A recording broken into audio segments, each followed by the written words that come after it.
बिस्मिल्लाहिर्रहमानिर्रहीम। रब्बी ज़िदनी इल्मा। अस्सलाम वालेकुम डियर स्टूडेंट्स। आज हम स्टैटिस्टिक का topic measure of central tendency start करते हैं। मेजर ऑफ सेंट्रल टेंडेंसी, इसके नाम से भी ज़ाहिर है कि मरकज़ी रुझान, मतलब मेजर करना मरकज़ी वैल्यूज़ को। द मेजर और techniques that are used to determine the center values are called measure of central tendency. These locate the center of the data. यहाँ पे हम चंद मेजर ऑफ सेंट्रल टेंडेंसीज का जिक्र करते हैं, जैसे अरिथमेटिक मीन है, मीडियन है, मॉड है। इसको हम मुख्तलिफ सिचुएशंस में क्वेश्चन के मुताबिक इस्तेमाल करेंगे। हम यहाँ पर अरिथमेटिक मीन, मतलब इसको मीन भी कहते हैं, अरिथमेटिक एवरेज भी कहते हैं, और दूसरे में हम मीडियन और मॉड का जिक्र करेंगे। सबसे पहले arithmetic mean. Arithmetic mean is a measure that determine the value of the variable under study by dividing the sum of all values of the variables of their numbers of observation. तमाम जो variables हमारे पास होते हैं उन सबको हम पहले सम करते हैं, उनकी वैल्यूज़ को हम सम करते हैं, फिर उनको हम डिवाइड कर देते हैं नंबर ऑफ ऑब्जर्वेशन के साथ।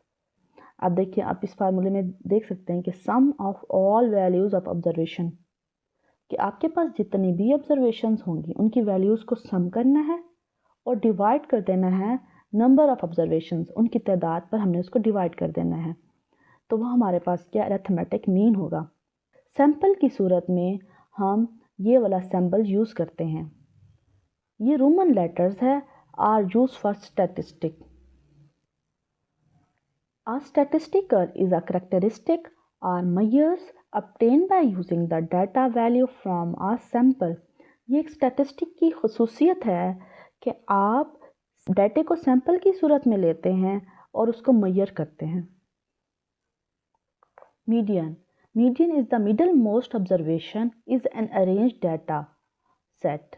It divided the data set into two equal parts, कि आपके पास ऑब्जर्वेशन हो और उसको दो इक्वल पार्ट्स में डिवाइड करना हो तो वो मीडियन है। मीडियन को दो केसेस में डिस्कस किया गया है। पहला केस क्या है, when the number of observation is odd. जब आपके पास नंबर ऑफ ऑब्जर्वेशन ऑड में हो तो फिर हम क्या करते हैं।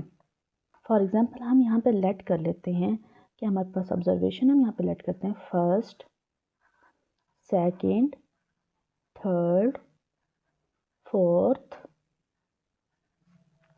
फिफ्थ। तो ये हमारे पास ऑड है। अब ये हमारे पास ऑब्जर्वेशन है, यहाँ पे n क्या है 5। 5 को प्लस करते हैं 1 पे, 2 पे डिवाइड करते हैं। हमने प्लस किया तो हमारे पास 6/2। तो यहाँ पे क्या आएगा हमारे पास, थर्ड। जो हमारे पास थर्ड है ये वाली टर्म आएगी, तो ये इसका क्या है, मिड है, मीडियन है। केस नंबर 2 में क्या है, when the value of observation is even. जब हमारे पास वो इवन में हो। फॉर एग्जांपल, ऑब्जर्वेशन लेते हैं हम first, second, third, fourth, fifth, six तक हम ऑब्जर्वेशन ले लेते हैं। अगर यहाँ पे इवन होगा हमारे पास तो हम क्या करेंगे, n/2 प्लस n+2/2 ऑब्जर्वेशन को 2 पे डिवाइड करेंगे। अब यहाँ पे हमारे पास फॉर एग्जांपल 6 है, 6 को 2 पे डिवाइड करते हैं तो TH भी लिखेंगे, प्लस 6 को प्लस करते हैं 2 से और डिवाइड करते हैं 2 से, तो यहाँ पे भी TH लिखेंगे, और इन सारे को 1/2 भी करेंगे। अब ये करते हैं तो ये हमारे पास क्या आता है 3, और ये करते हैं तो हमारे पास 6, 7, 8 को डिवाइड करते हैं तो हमारे पास क्या आएगा 4th। तो यहाँ पे हमारे पास क्या है, ये TH है। तो ये हमारे पास थर्ड टर्म हुई, थर्ड और फोर्थ टर्म। थर्ड और फोर्थ टर्म को हम आपस में प्लस करेंगे, फिर 2 से डिवाइड करेंगे। तो इसका भी सेम ऐसे है कि फिर थर्ड टर्म और फोर्थ टर्म आएगी, उसको प्लस करेंगे, फिर 2 पे डिवाइड करेंगे तो हमारे पास वैल्यू आ जाएगी। अगर हम इसको करते हैं 3 को और 4 को आपस में प्लस करते हैं, क्या आंसर आता है 7, फिर 2 पे डिवाइड करते हैं, क्या आंसर आता है 3.5। मतलब यहाँ पे जो है ना हमारे पास मिडल वैल्यू आएगी। अब ये देखें, जैसे कि हमारे पास यहाँ पे भी ज़ाहिर है, divide the data set into 2 equal parts, 2 equal parts पे 3 वैल्यूज़ इधर आ गई, 3 वैल्यूज़ इधर आ गई, तो ये हमारे पास दरमियान वाली वैल्यू आ गई ना 3.5। तो mod is defined as the most frequent occurring observation in the data. It is the observation that occurs maximum number of time in given data. mod को हम ऐसे डिफाइन करेंगे, हमारे पास जो ऑब्जर्वेशन सबसे ज़्यादा आ रही हो, मैक्सिमम नंबर्स ऑफ टाइम्स आ रही हो, तो वो मॉड होता है। क्वेश्चन नंबर 2 स्टार्ट करते हैं। Calculating centre tendency, a survey ask 8 people their age in years. The data is calculate the mean, median and mode. आपके पास सर्वे में 8 लोग हैं, उनकी ईयर्स के हिसाब से एज ली गई है, मतलब 19, 21, 21, 23, 24, 26, 29, 32। हमने कैलकुलेट क्या करना है, मीन, मीडियन एंड मॉड। सबसे पहले सॉल्यूशन हम क्या करेंगे, हमारे पास गिवन क्या है, एन हमारे पास क्या हुआ 8 और डाटा हमारे पास ये है। अरिथमेटिक मीन को हम इस साइन से ऐसे शो करते हैं और ये इसका फार्मूला है कि आपके पास summation i is equal to 1 to n x की आई, ठीक है, और ये 1/n, ये इसका फार्मूला है। अब यहाँ पे ये जो 1 है ये हमारे पास लोअर लिमिट होती है और जो ऊपर n है ये हमारे पास अपर लिमिट होती है। अब यहाँ पे x1, x2 plus so on xn divide by n, मतलब उनके नंबर से डिवाइड कर देना है। हमारे पास जितनी ये वैल्यूज़ होंगी उतने ही नंबर्स होंगे, तो उन्हीं नंबर्स से हम इसको डिवाइड कर देंगे। तो ये सारा सम का मतलब भी यही होता है कि इन सारी वैल्यूज़ का सम।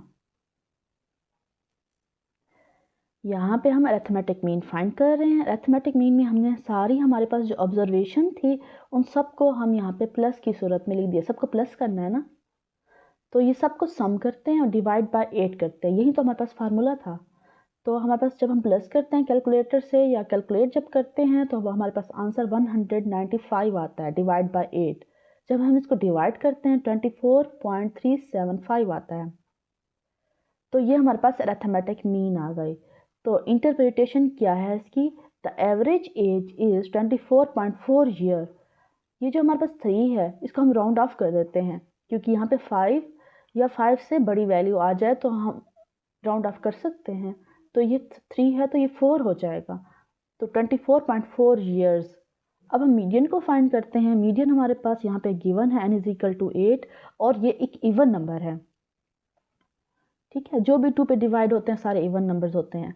तो इवन नंबर्स का हमने फार्मूला पढ़ा है, n हमारे पास क्या 8/2 यहाँ पे लिख दें, यहाँ पे क्या 8 + 2/2 लिख दें। जब हम इसको डिवाइड करते हैं 4 और इसको हम प्लस करते हैं 10 को डिवाइड करते हैं 2 से 5th, 4th और 5th टर्म्स को अगर हम प्लस करें, 4th और 5th टर्म अगर हम ऑब्जर्वेशन में देखें, अब ये हमारे पास ऑब्जर्वेशन थी, ये हमारे पास 1st, 2nd, 3rd, 4th, 5th, 6th, 7th, 8th term है। तो हमारे पास 4th और 5th टर्म को प्लस करना है और 2 पे डिवाइड करना है। 4th और 5th टर्म 23 + 24/2, इसको आपस में प्लस करते हैं 47 और 2 पे डिवाइड करते हैं, तो आंसर हमारे पास 23.5 आता है। कि इंटरप्रिटेशन क्या है, half of the respondents are older than 23.5 years. Mode हमारे पास क्या है, the value 21 appearance twice, all other appearance once, mode is 21। आपके पास जितनी भी ऑब्जर्वेशन थी उनमें से 2 लोगों की जो उम्र थी वो 21 थी और बाकी जो है ना सबकी एज डिफरेंट थी। तो इंटरप्रिटेशन क्या है, the most frequent age is 21 year. तो ये आपके पास मॉड हुआ। आज के लिए इतना ही, नेक्स्ट क्वेश्चन नेक्स्ट पार्ट में। Thanks for watching.